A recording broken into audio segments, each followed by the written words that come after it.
CODY returns and destroys the Dark Order. Hello and welcome to Always Elite. Today we're going to review AEW Dynamite from September 23rd, 2020. Starts off with a small little tribute to Animal of the Road Warriors who passed away late Tuesday night. Then it's Kip Sabian and Miro versus Joey Janela and Sonny Kiss. Kip takes on both Sonny and Joey with little success and keeps Miro on the outside, which is very odd. Kip finally tags in Miro. Miro takes out Sonny and tags back out, which doesn't make any sense. In the end, Miro with a huge thrust kick and a game over for the win, formerly known as the Accolade. Now, I didn't think this was a very good debut for Miro. He wasn't in the ring very long. But I think the way this is going to turn out is he's going to turn on Kip at some point and just beat the holy hell out of him. Immediately after the match, Eddie Kingston storms to the ring and grabs a mic. Says after 18 years, he deserves a title shot. Says John went to the land of sports entertainment while he stayed with the fighters and the independents. He goes on to say that John is a sports entertainer and not a wrestler, which pisses John Moxley off. He gets into the ring and they have to pull apart. However, the reason for this match is going to take place in the main event. The reason for this is because Lance Archer earlier in the day had tested positive for COVID-19. So they had to change the main event plans for which was supposed to be a 6-man tag. But him and Cage, well, at least him has COVID, and Cage decided to stay home instead of coming to the show.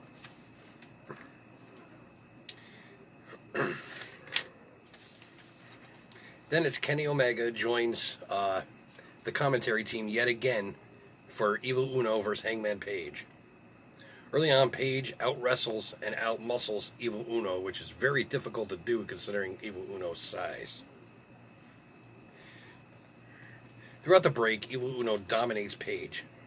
Dark Order surrounds Page, but Uno sends them all to the back. He doesn't want any interference, which allows Page to recoup. It turns into a brawl late in the match. Page hits a huge buckshot lariat for the win. And yet again, immediately after the bell, Kenny just gets up and walks away. Then Tony Schiavone tries to talk with the Young Bucks. Matt says they lost a lot. He says they're going to try to do better. He ignores every one of the FTR questions that Tony puts in front of him, which eventually pisses him off. And he takes Tony's phone and smashes it on the wall. Then he just throws hundreds of dollars of bills just right at Tony to buy a new phone. Next up is Orange Cassidy versus Brody Lee for the AEW TNT title. Now this match was okay. It wasn't Orange's best move, but Orange starts the match with his world-famous Orange kicks. Brody is definitely not impressed. Brody just beats the crap out of him after that. Brody distracts the ref while the rest of the Dark Order pummels Orange on the outside. Brody just dominates Orange the rest of the match. Orange then baits Brody in and beats on him for a minute or two. Orange gets distracted and Brody hits the discus lariat for the win. The lights go out. They come back on. Cody's music hits, and after a minute, he appears. There's something different about Cody. And I'm not talking just about his hair either. He just comes down and it whoops Dark Order's ass. All of them. Just beats the crap right out of all of them. I like this new Ruthless Cody. Now, I don't know if this is... I don't think this is the Nightmare Cody. This is a completely new Cody that I have not seen.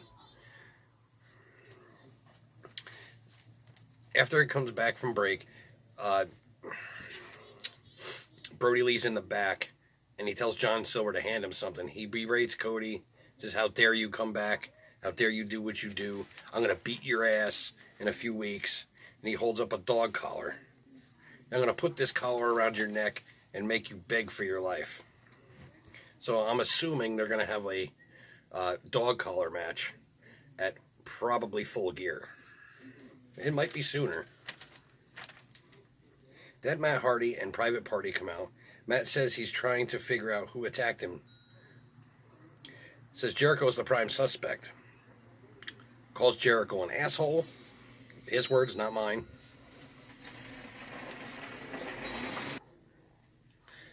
Which after that, Jericho kindly appears. Says it wasn't him who attacked him. He would attack him face to face. Mark Quinn calls out Jericho, but Isaiah Cassie says he's got this. He calls out Jericho for next week on a one-on-one match. Jericho gladly accepts. Next, FTR is out in the ring with Tony and Tully Blanchard. Says he's changing the game. They get to choose their opponents every week on TV. And it's a 20-minute match regardless. And if it goes the time limit, FTR automatically wins the match.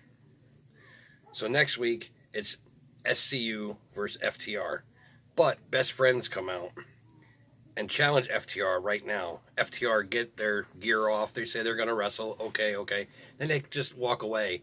Said, "No, you got a beating. We want you to be at 100%. And they would just walk away up the stage. Such cowards.